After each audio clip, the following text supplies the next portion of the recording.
جسے بہت زیادہ ایموشنل ہو جانا کہتے ہیں، وہ پورے جذبات کی وجہ سے حضرت ابی بن کعب رضی اللہ تعالیٰ عنہ رو پڑے.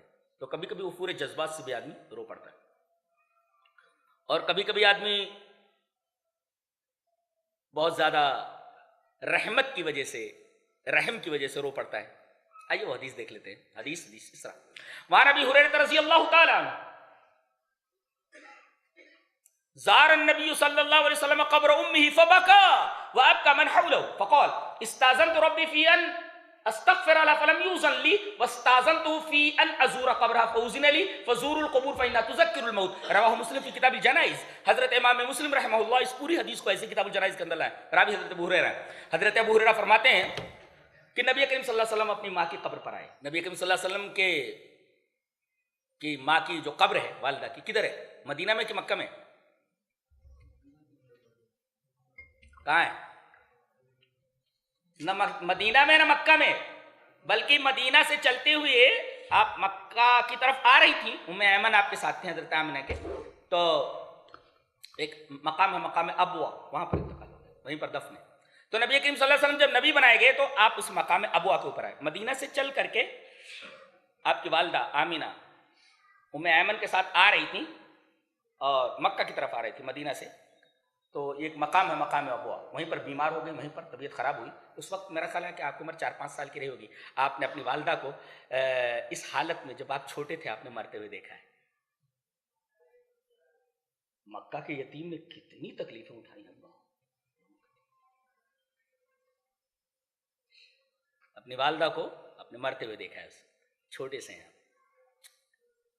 جب نبی بنائے گئے تو آپ نے کہا ماں کی قبر کی زیارت کے لیے چلو. چلو صحابہ کرام بھی تیار، مقام ابوا پر آئے. جیسے ہی قبر کے پاس آئے زارو قطار رونے لگے. زار النبی صلی اللہ علیہ وسلم قبر امہ، اپنی ماں کی قبر پر آئے. فبکا، زارو قطار رونے لگے. ماں ہوتی ہے رحم کی وجہ سے، رحمت کی وجہ سے، کہ ماں کتنی رحیم ہوتی ہے، رحیمہ ہوتی ہے، کتنی شفیقہ ہوتی ہے اپنی اولاد کے اوپر، اپنے بچے کے اوپر.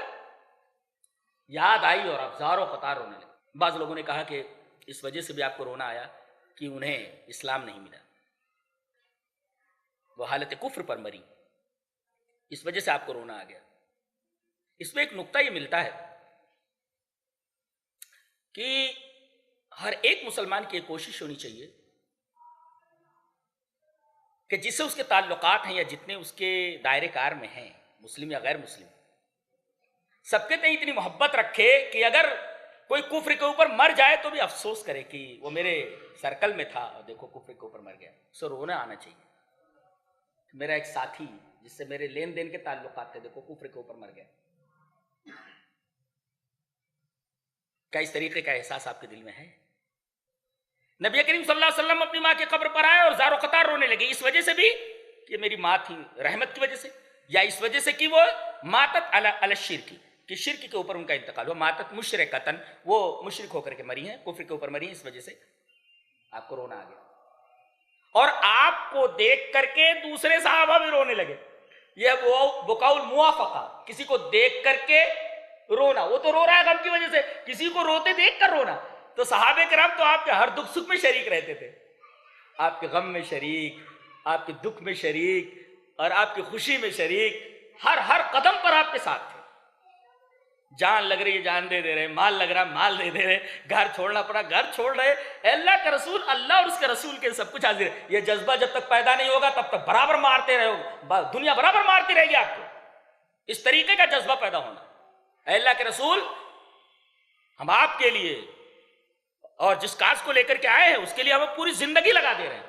جانتے ہیں ہم تو ایک دکان کے لیے، ایک بنگلے کے لیے ترستے ہیں. اللہ تبارک و تعالیٰ نے اونٹوں کے چرانے والوں کو، بکریوں کو چرانے والوں کو، جن کے اوپر کوئی حملہ نہیں کرتا تھا کہ حملہ کریں گے تو ان کے پاس ملے گا کیا؟ لینے کے دینے پڑ جائیں گے، لینے کا دینا پڑ جانا. ان کے پاس کچھ تھا ہی نہیں، اسی وجہ سے کسی نے ان کے اوپر حملہ نہیں کیا. کیا ملتا ہے ان کو؟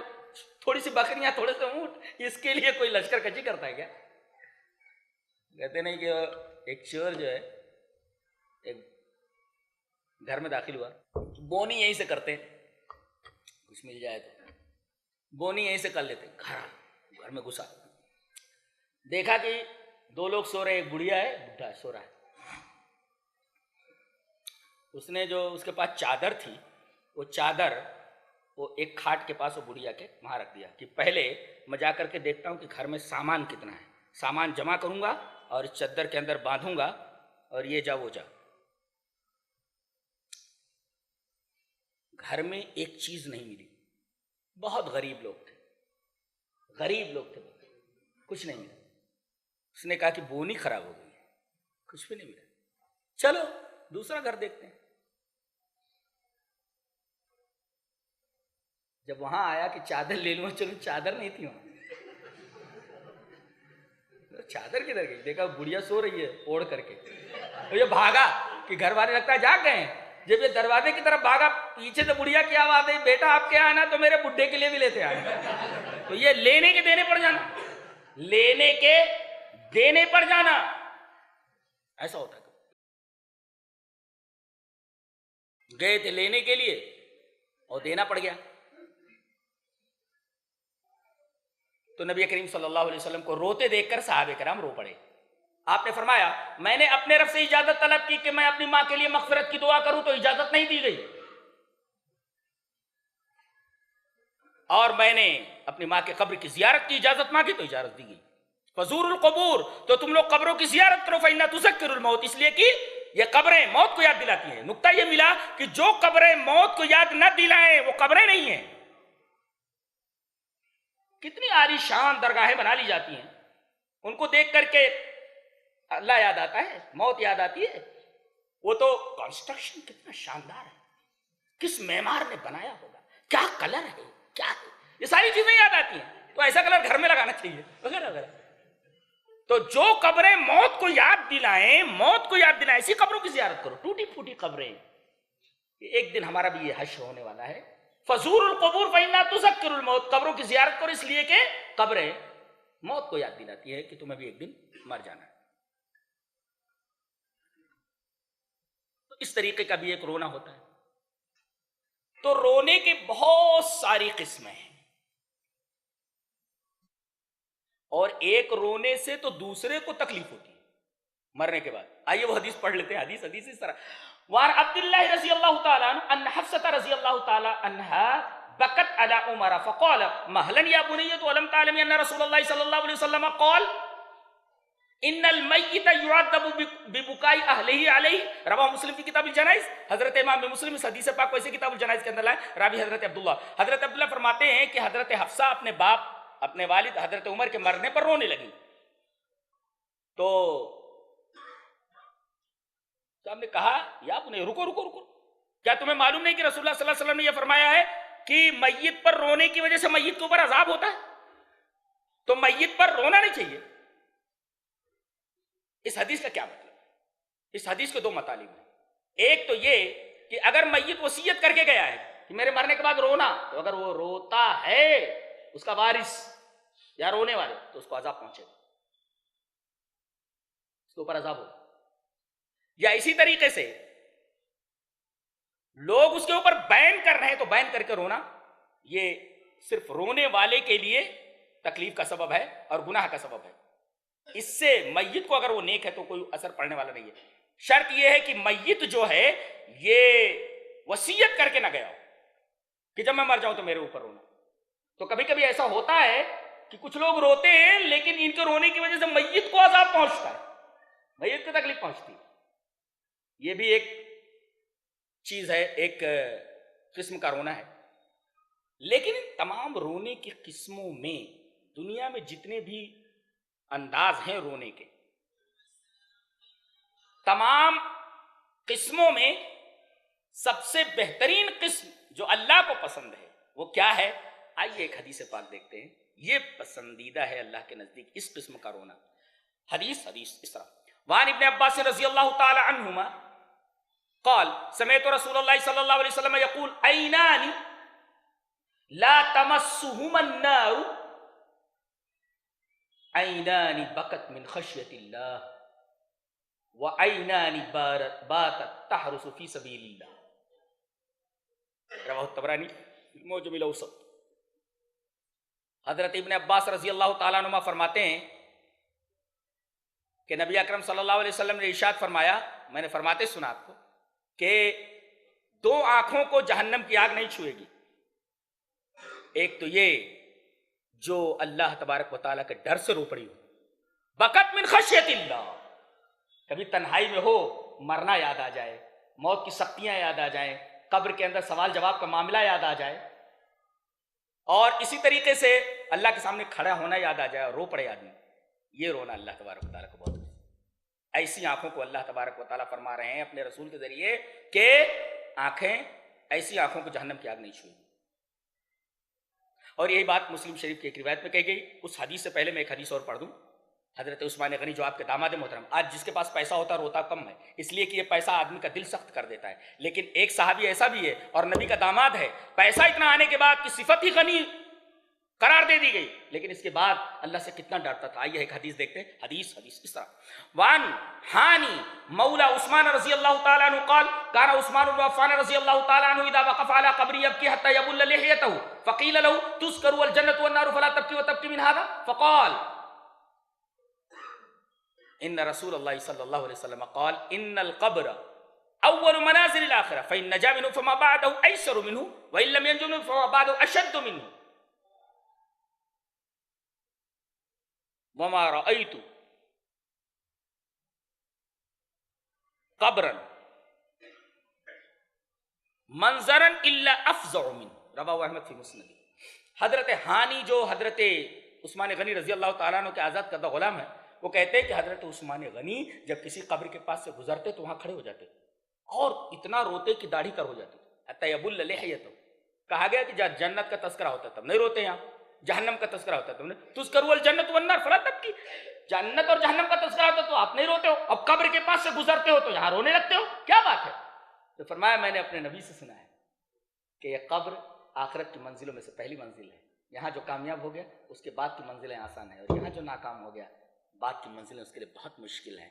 اور میں نے سنا ہے کہ نبی صلی اللہ علیہ وسلم کو فرماتے ہوئے کہ میں نے قبر سے زیادہ ہاریبل منظر، خوفناک منظر اور کوئی نہیں دیکھا۔ اللہ، اس وجہ سے حضرت عثمان غنی رضی اللہ تعالیٰ روتے تھے۔ آئیے ایک حدیث پڑھتے ہیں، بات کو ختم کرتے ہیں کہ کون سی آنکھ سے رونا اللہ تبارک و تعالیٰ کو پسند ہے اور کون سے آنسو اللہ کو پسند ہے۔ حدیث اس طرح، وعن ابی ہریرہ رضی اللہ تعالیٰ عنہ عن النبی صلی اللہ علیہ وسلم قال سبعۃ یظلهم اللہ فی ظلہ یوم لا ظل الا ظلہ الامام العادل وشاب نشا بعبادۃ اللہ ورجل قلبه معلق بالمسجد ورجلان تحابا فی اللہ اجتمعا علیہ وتفرقا علیہ ورجل دعته امرأة ذات منصب وجمال فقال إني أخاف الله ورجل تصدق بصدقة فأخفاها حتى لا تعلم شماله ما تنفق يمينه ورجل ذكر الله خاليا ففازت عيناه رواه مسلم في کتاب الزکاة۔ حضرت امام مسلم رحمہ اللہ اس حدیث پاک کو مسلم شریف کتاب الزکاة کے اندر ایسے ہی لائے، راوی جیسا کہ معلوم حضرت ابو ہریرہ ہے۔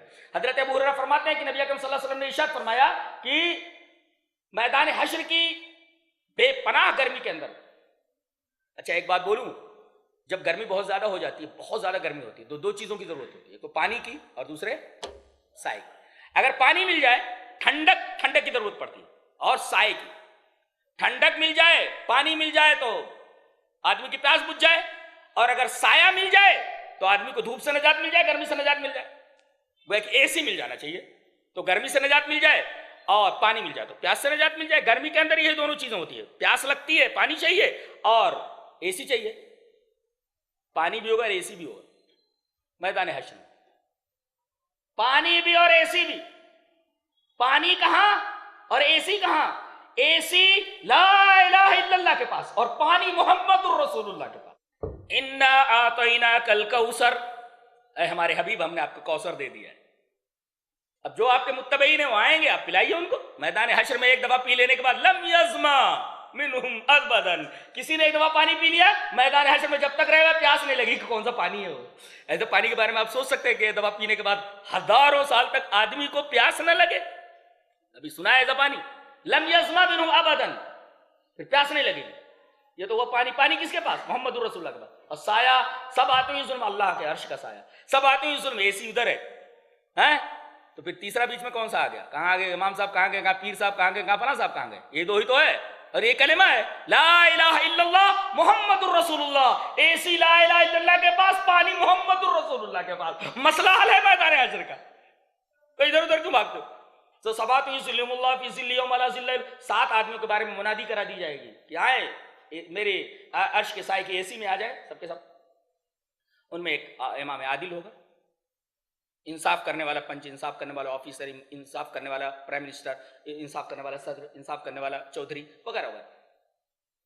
اور وہ نوجوان جس کی جوانی کا لمحہ لمحہ اللہ کی عبادت میں گزرا. میں ایک سوال آپ سے کرنا چاہتا ہوں رک کر کے. مجھے آپ بتائیں گے کہ چند نوجوان تھے جو اپنے گھروں سے نکل پڑے تھے سب کچھ چھوڑ کر کے، اور ان کے اوپر الزام تھا کہ ان کو پکڑا جائے اور فوراً ان کو دار کے اوپر چڑھا دیا جائے، سولی دے دی جائے. بھاگ پڑے وہاں سے، اللہ کے لیے اپنا سب کچھ چھوڑ دیا. اصحاب کہف تھے، اصحاب کہف تھے، انہوں نے اپنا سب کچھ چھوڑ دیا. 300 سال تک ان کو سلا دیا گیا غار کے اندر. آپ پڑھیے اصحاب کہف، سورہ کہف اتار دی گئی اللہ تبارک. یہ نوجوان تھے جنہوں نے اللہ کے لیے سب کچھ چھوڑ دیا. انہم فتیۃ آمنوا بربہم وزدہم ھدا. اللہ تبارک و تعالیٰ نے ان نوجوانوں کی تعریف کی کہ یہ لوگ ایمان لائے اور اللہ تبارک و تعالیٰ نے ان کی ہدایت کو زیادہ کیا. میں آپ سے پوچھتا ہوں کہ 24 گھنٹے میں آپ سب کچھ کرتے ہو، اللہ اور اس کے رسول کے لیے کتنا وقت نکالتے ہو؟ مجھے لکھ کر کے ایک پیپر کے اوپر دو. تمام نوجوان مجھے لکھ کر کے دیں. وشاب نشا بعبادت اللہ، ایسا نوجوان جس کی جوانی کا لمحہ لمحہ اللہ کی عبادت میں گزرتا ہو، دین کی خدمت میں گزرتا ہو.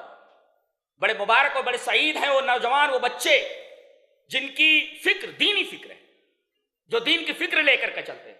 مسجد کے اندر ایسا کام ہونا چاہیے، مسجد کے اندر ہم ایسا کریں گے، ایسا ہم کرنا چاہ رہے ہیں وغیرہ وغیرہ. یہ فکر دینی فکر ہو. وشاب النشا، یہ میرے عرش کے سائے میں آ جائے. اور جس کا دل مسجد میں اٹکا ہوا. ورجل قلبہ معلق بالمسجد، المعلق. تیسرے وہ دو آدمی اللہ کے لیے نفرت کریں، اللہ کے لیے محبت کریں. اور وہ آدمی جس کو کسی خوبصورت عورت نے، پوسٹ والی عورت نے، پیسے والی عورت نے بلایا گناہ کرنے کے لیے، وہ بولتے میں ایسا نہیں کر سکتا، فإنی أخاف اللہ، اللہ سے ڈرتا. آج دیکھو کتنی کوششیں کی جا رہی، قانون اسٹرکٹ سے اسٹرکٹ بنائے جا رہے ہیں برابر کہ عورت کا ریپ نہ ہو. وہ نربھیا کا کیس آپ کے سامنے، قانون سخت سے سخت تر کیے جا رہے ہیں برابر. لیکن ایک بات بولتا ہوں کہ قانون سخت ہونے سے جرائم نہیں رکتے.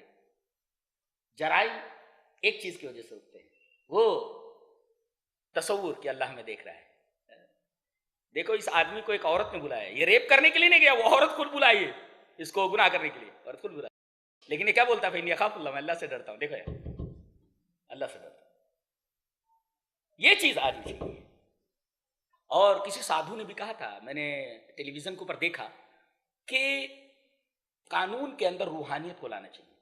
یہ مجھے بڑا پسند آیا. کسی سادھو نے کہا تھا کہ اگر ہندوستان میں، ہمارے دیش میں، اگر ویوستھا کو، قانون کو اگر اچھا کرنا ہے تو اس میں مادیت کے ساتھ ساتھ اسپریچولیٹی یعنی روحانیت کا لانا ضروری ہے. یہ مجھے بڑا پسند آیا.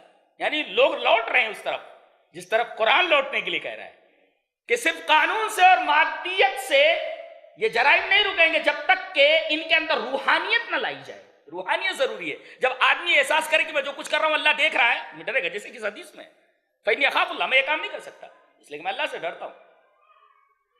اور اس کے بعد دائیں ہاتھ سے آدمی خرچ کرتا ہے، بائیں ہاتھ کو پتہ نہیں چلتا. ایسا آدمی، ورنہ 10 روپیہ دے کر کے آدمی چاروں طرف دیکھتا ہے کہ لوگ دیکھیں کہ 10 روپیہ اس نے دیا ہے اور میں نے پھٹا جوتا دیکھ کر کے حاتم طائی کی قبر پہ لات مار دی ہے. یہ دیکھنا. اور آخری وَرَجُلٌ ذَكَرَ اللَّهَ خَالِيًا فَفَاضَتْ عَيْنَاهُ، وہ آدمی جو تنہائی میں ہوا اور اللہ کے ڈر سے اس کی آنکھیں بہہ پڑی، اس کی آنکھیں بہہ پڑی. اللہ فرمائے گا ایسے آدمی کو بھی بلا لو میرے عرش کے سائے کے نیچے. تو رونا کئی قسم کا ہوتا ہے. رونا وہی اللہ کو مطلوب ہے جو اس کے خوف سے ہو اور اس کے لیے ہو. اللہ تبارک و تعالی ہمارے دلوں کو نرم بنائے اور وہ رونا جو اس کو پسند ہے ہمیں توفیق دے کہ ہم روئیں. اور جتنا آپ روئیں گے اللہ تبارک و تعالیٰ کی نگاہ میں آپ کا درجہ اتنے آپ خوش رہیں گے. رونے سے آدمی خوش رہے گا. اگر اللہ کے لیے روتے ہو، آنکھوں کو رلاتے ہو تو یقیناً جان لو کہ دنیا میں بھی خوش رہو گے، آخرت میں بھی خوش رہو گے. اللہ ہمیں نیک عمل اور اچھی سمجھ کی توفیق عطا فرمائے. وآخر دعوانا ان الحمد للہ رب العالمین.